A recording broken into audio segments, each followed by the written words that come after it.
Assalamualaikum warahmatullahi wabarakatuh.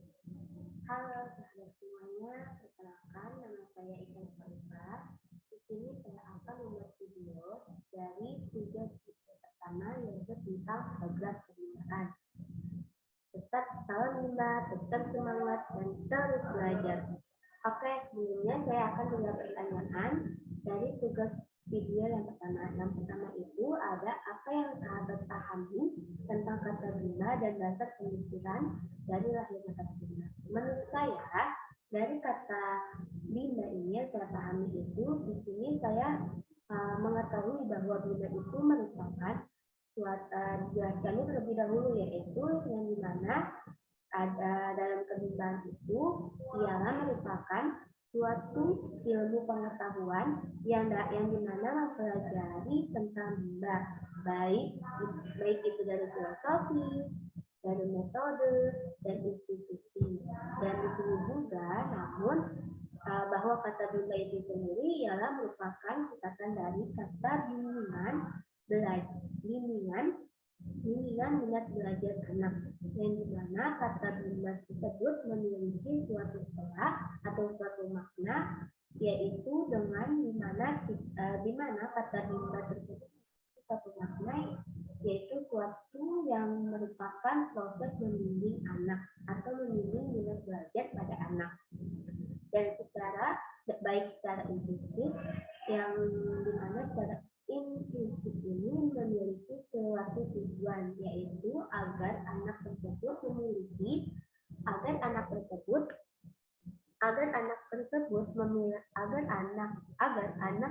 memiliki suatu karakter minat belajar pada sejak usia dini. Namun dalam dasar pemikiran lahirnya kata bimba itu merupakan, yaitu di sini kita dijelaskan dulu nih, dia dasar pemikiran lahirnya kata bimba ini dia terdiri dari filosofi, yang dimana filosofi bimba tersebut memiliki, yaitu merupakan dasar pemikirannya dari lahirnya kata bimba, yaitu berdasarkan Kamus Besar Bahasa Indonesia edisi kelima. Arti dari filosofi adalah filsafat, yaitu sedangkan pengertian dari kata filsafat adalah teori yang mendasari alam, pikiran, dan suatu kegiatan. Namun di sini dasarnya pemikiran lahirnya kata bimba itu sendiri, yaitu filosofi kata bimba terlebih dahulu nih. Filosofi kata bimba terlebih dahulu ini dia memiliki suatu tujuan hidup yang dimana pada setiap manusia. Tentu kita memiliki tujuan hidup, manusia juga pasti memiliki tujuan hidup, yang dimana hidup untuk melakukan suatu aktivitas, baik itu dalam kegiatan sehari-hari, baik itu dalam kegiatan belajar maupun kegiatan apapun yang sedang kita lakukan. Nah, namun di sini juga sahabat pembelajar tahu tidak apa sih tujuan utama dalam kehidupan itu? Tujuan utama dalam kehidupan itu dia adalah merupakan suatu yang dimana kita ingin mencapai suatu kebahagiaan. Nah, jadi jika kita ingin melakukan kebahagiaan, maka kita harus tahu dulu nih tujuan hidup kita itu mau bagaimana dan mau seperti apa. Maka jika tujuan hidup kita sudah mengetahui atau tujuan hidup kita sudah tahu, maka kita akan dapat kebahagiaan itu tersebut. Oke, namun di sini nih ada juga dasar pemikiran lahir kata bimba, yang dimana ternyata dasar pemikirannya kata bimba ini juga dia memiliki suatu proses yang dimana bagaimana caranya itu dia bisa hidup bahagia. Nah, caranya itu kita harus meraih kesuksesan kita sendiri atau meraih kebahagiaan kita itu sendiri, yang dimana kita harus melakukan suatu aktivitas seperti belajar, seperti bermain sambil belajar, dan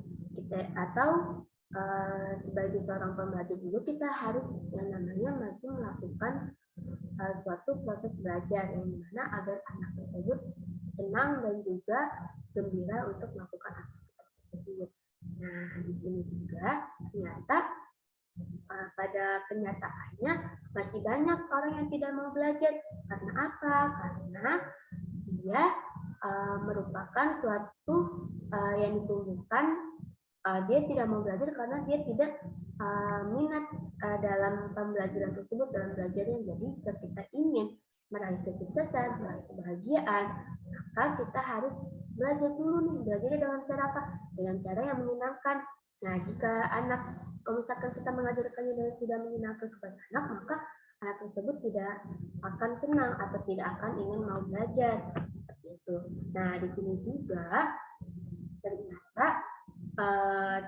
selain kita mengarahkan atau selain kita membimbing anak tersebut agar bahagia, agar menyenangkan belajar, kita di sini juga bahwa belajar itu, bahwa kebahagiaan itu sendiri yaitu ditunjukkan dari karakter minat belajarnya itu sendiri, yang dimana untuk menumbuhkan karakter minat belajarnya dengan cara melalui proses bimbingannya, dengan bimbingan minatnya, minat belajar yang dimana dapat dirumuskan dengan kata bimbang. Nah, selain itu juga ternyata di sini proses bimbingan minat belajarnya itu belajar anak dapat diterapkan melalui metode bimbang. Seperti apa sih metode bimbang? Metode bimbang itu seperti fun learning, individual system, master system, atau tambahan juga yaitu variation skill, yang dimana fun learning itu merupakan caranya dengan cara kita mengajarkan yang menyenangkan. Kalau individual system yaitu dengan cara kita melakukannya secara bertahap nih. Bagaimana supaya anak itu menyenangkan? Nah, kita harus tahu nih kesukaan anak tersebut, kesukaan anak itu apa? Apakah dia suka menggambar? Apakah dia suka film kartun? Apakah dia suka film apa? Nah, jadi jika kita sudah menguasai kesukaan anak, minat anak, maka kita enak untuk mengajarkan kepada anak tersebut. Wah, anaknya seru nih ternyata. Anaknya semangat, antusias, maka kita juga harus semangat dan juga antusias. Nah, setelah itu di sini pertanyaan yang kedua yaitu ada kata jelaskan konsep kebahagiaan dan konsep pembelajar yang sahabat pahami. Nah, maksud dari kebahagiaan itu di sini ternyata bahwa bahagia itu sendiri adalah menurut Kamus Besar Bahasa Indonesia edisi kelima, bahagia itu ternyata memiliki arti yang dimana keadaan atau perasaan senang dan tentram, yaitu bebas dari segala yang menyusahkan. Misalkan kita ingin bahagia, tapi kita sudah tahu perasaan orang, tetapi kita tidak tahu perasaan kita seperti apa, perasaan kita lagi kayak gimana, lalu hati kita lagi gimana. Misalkan hati kita lagi sedih, nah mungkin tiba-tiba kita bahagia, maka kita harus tahu dulu perasaan kita. Oh, hati kita lagi sedih, maka kita harus bisa mengontrol itu semua agar kita bisa meraih kebahagiaan tersebut. Nah, di sini juga ternyata di sini mengapa kita harus bahagia? Karena bahagia itu merupakan suatu tujuan utama yang penting dalam kehidupan kita, dalam hidup manusia. Misalkan kita ingin anaknya menjadi bahagia, lalu kita yang nggak bahagia, maka anak itu juga akan tidak merasakan kebahagiaan. Nah, kalau misalkan kita ingin merasakan anak itu bahagia, maka kita juga harus bahagia, karena itu merupakan salah satu penting tujuan utama yang ada dalam hidup kita. Nah, di sini juga bagaimana sih cara agar kita bisa bahagia? Nah, caranya itu kunci utamanya itu ada 3, yang dimana pertama yaitu bermain. Yang pertama itu kita harus yang namanya berbuat kebaikan. Nah, berbuat kebaikan itu seperti apa sih?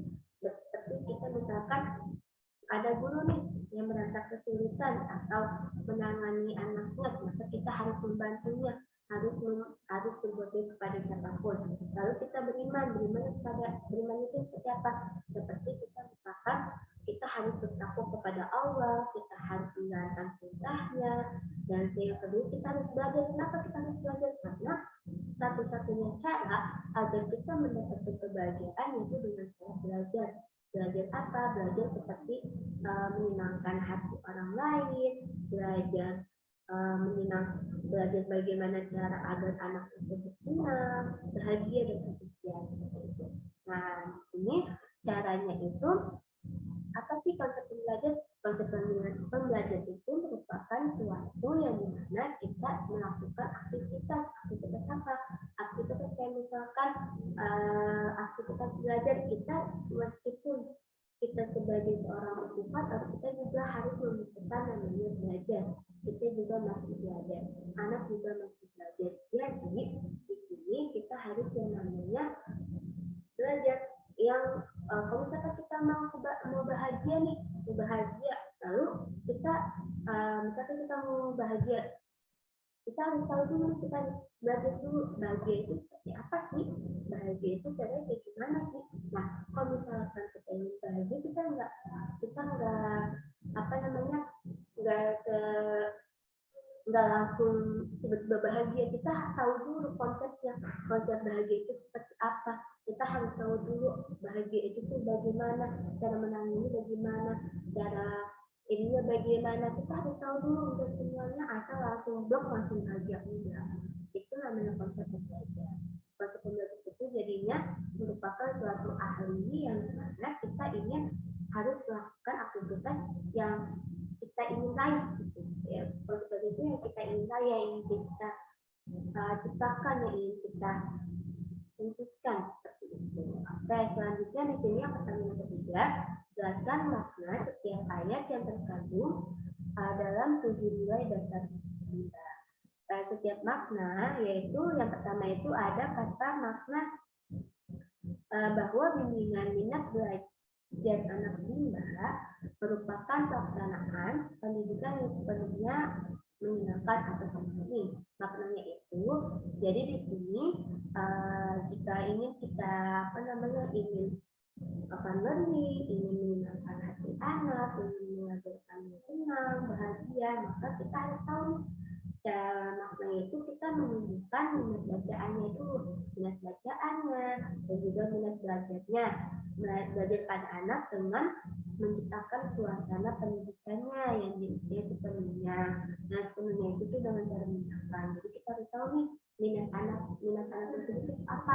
Apakah anak yang minat main baca-bacaan atau minat apa? Jadi kita harus tahu nih minatnya, anak ini kesukaannya apa, anaknya sukanya apa, apakah suka menggambar, suka apa? Jadi kita harus tahu dulu biar apa? Biar nanti anak itu bahagia dan juga belajarnya menyenangkan atau antusias.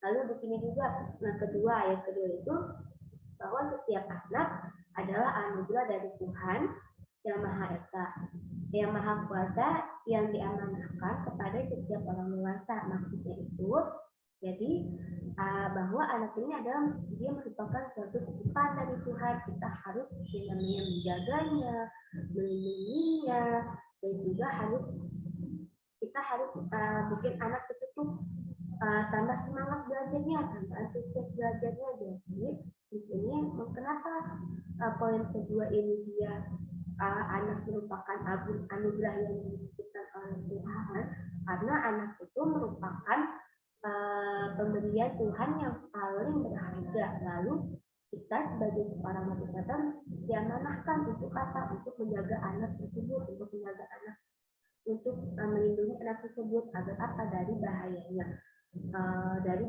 bahayanya, dari minat belajarnya, dari anaknya mau belajar atau tidak, itu kita diamanahkan untuk apa? Untuk supaya anak itu bisa suatu saat bisa meraih kesuksesan atau meraih cita-citanya yang dia inginkan.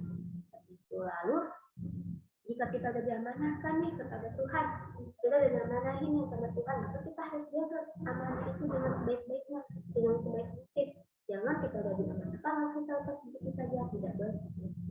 Lalu yang ketiga ini bunyinya bahwa pelaksanaan pendidikan yang sepenuhnya menyenangkan penerima merupakan proses belajar mengajar yang harus dilakukan sepanjang masa. Maksudnya apa?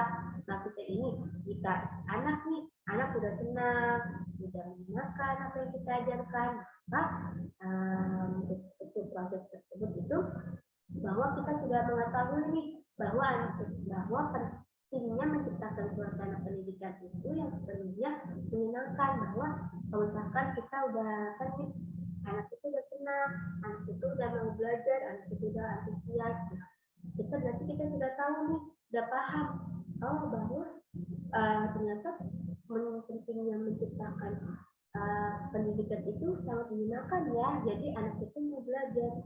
Nah di situ juga, nah dengan cara anak itu tidak sepenuhnya menyenangkan, maka anak itu akan mau nih minat belajarnya akan lebih tumbuh, akan lebih semangat, akan lebih antusias, dan juga akan terus mau belajar, terus mau belajar, mau mengerjakan PR-nya, dan segala macam. Nah yang keempat di sini yaitu bahwa pendidikan secara bertahap semester sistem dan dengan pendidikan individual sistem merupakan syarat mutlak untuk pelaksanaan pendidikan yang menyenangkan atau pendidikan maksudnya itu di sini penerima Mbak Ainul ini yaitu unik, yaitu apa? Karena apa? Karena agar bisa pandeminya itu perlu tahap, terus dan bertahap harus sesuai. Misalkan anak ini belajar, kita harus menyenangkan dulu, kita harus buat anak senang, kita harus buat anak itu semangat, kita harus buat anak itu mau belajar, mau melakukan aktivitasnya. Jadi harus dilakukan secara bertahap. Kita harus dengan cara metode kitanya, dengan cara berjalan terlebih dahulu, itu baru kita mengajarkan atau membuka pembelajaran. Nah di sini dengan cara bertahap itu harus disesuaikan juga kepada anaknya, nggak asal kita melakukan begitu saja, dan kita harus tahu nih kondisi anaknya itu apakah anaknya lagi happy, apakah anaknya lagi sedih, atau lagi galau, atau lagi apa, kita harus tahu anaknya itu kondisi anaknya, mimik muka anaknya itu seperti apa.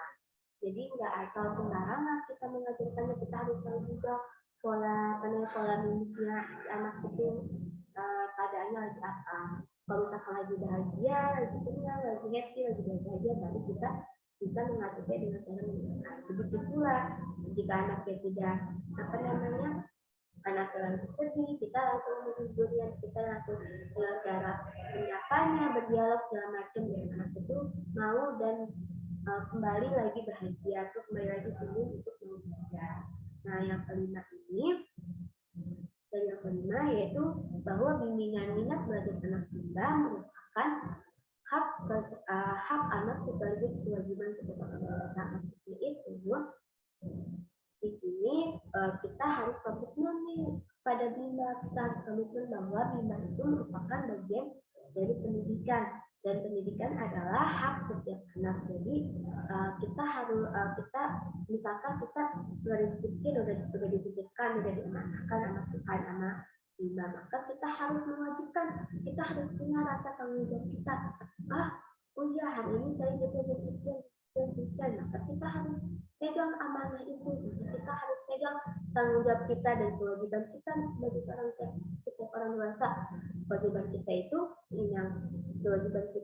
sebagai masyarakat itu menyenangkan hati anak tersebut. Tidak boleh yang namanya misalkan anaknya lagi bete, lagi bad mood, kita nggak boleh memaksakannya, maka kita harus tunggu anak itu reda, anak itu adem, anak itu tenang, sampai kita bisa mengajarkannya dengan menyenangkan atau positif. Nah yang keenam ini maknanya yaitu bunyinya bahwa setiap anggota komunitas bima senantiasa menjadi manusia yang senang belajar secara mandiri sepanjang hayat. Itu yaitu bahwa komunitas bima ini adalah setiap individu yang dimana bergabung dan menyatakan ingin menumbuhkan minat, ingin mengembangkan dimulai dari diri sendiri. Kita ingin mengembangkan anak, misalkan kita ingin mengembangkan anak orang nih, kita harus mengembangkan diri kita dulu. Dengan cara apa? Dengan cara hati kita itu harus senang, harus bahagia, harus antusias, dan harus bisa mengontrol emosi. Kalau kita harus bisa mengontrolnya, jangan sampai ke bawah kepada anak tersebut. Nah yang ketujuh ini bahwa setiap anggota komunitas kita senantiasa melakukan pengertian untuk mensosialisasikan penerimaan kepada seluruh anggota masyarakat. Maksudnya itu di sini bahwa anak bimba ini harus tahu nih apa namanya, harus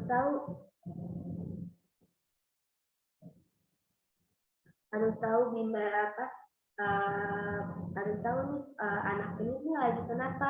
Misalkan anaknya lagi bete, lagi apa, kita harus mengajaknya dengan cara berdialog dan juga dengan cara menyenangkan. Nah, di sini maknanya itu kita harus tahu nih bahwa komunitas bimba ini sosialisasinya sebagai komunitas bimba ini tentunya sudah mengetahui dan merasakan manfaat memibahkan untuk diri sendiri seperti apa. Kita harus tahu juga, kita harus tahu memibahkan diri kita sendiri itu seperti apa. Kita harus tahu caranya itu bagaimana. Kita harus tahu anaknya itu bagaimana. Harus tahu juga sifat-sifatnya kita, sifat anaknya juga. Kita harus juga bisa mengubah diri kita itu.